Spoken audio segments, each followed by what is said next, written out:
Australian Culture and Culture Shock. By Anna Jones and Juan Quach.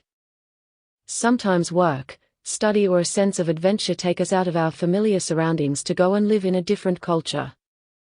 The experience can be difficult, even shocking. Almost everyone who studies, lives, or works abroad has problems adjusting to a new culture. This response is commonly referred to as culture shock. Culture shock can be defined as the physical and emotional discomfort a person experiences when entering a culture different from their own. For people moving to Australia, Price has identified certain values that may give rise to culture shock.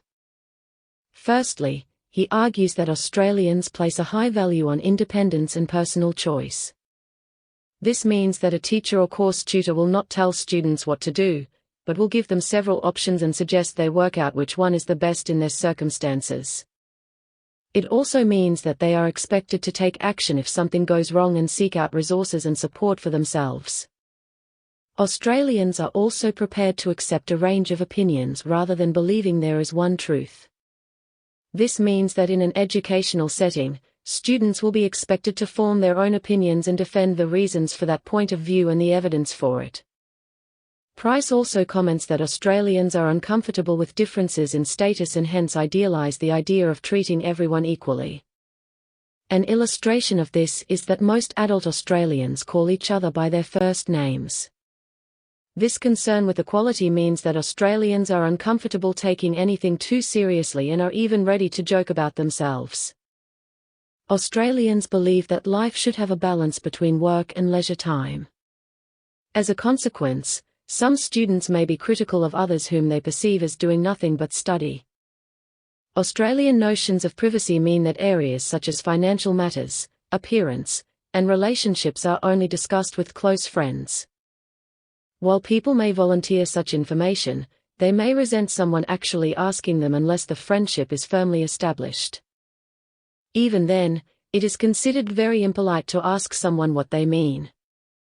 With older people, it is also rude to ask how old they are, why they are not married, or why they do not have children. It is also impolite to ask people how much they have paid for something unless there is a very good reason for asking. Coles describes culture shock as a process of change with four basic stages.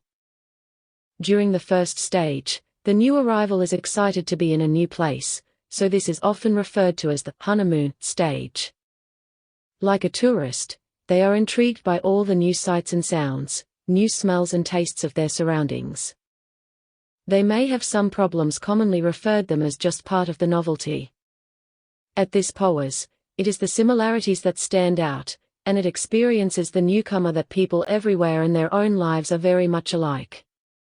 This period of euphoria may last from an identified certain to a month, but the letdown is inevitable. During the argument stage, known as the rejection stage, independents and experience difficulties due to the differences between a new culture and the way they were accustomed to living. Through options, enthusiasm turns into irritation, frustration, anger, and depression. And these feelings may have the effect of people rejecting the new culture so that they notice only what support causes them trouble, which they then complain about. In addition, opinions were rather sick, bored, withdrawn, and irritable during this period as well. Fortunately, most people gradually learn opinions of the new culture and move on to the third stage, the evidence adjustment and reorientation. During this stage, a transition occurs with a differentistic attitude. As idealized Americans begin treating everyone of the new culture, they can interpret Australian cultural clues that passed by unnoticed concern with things making more sense and the culture seems more taking anything result.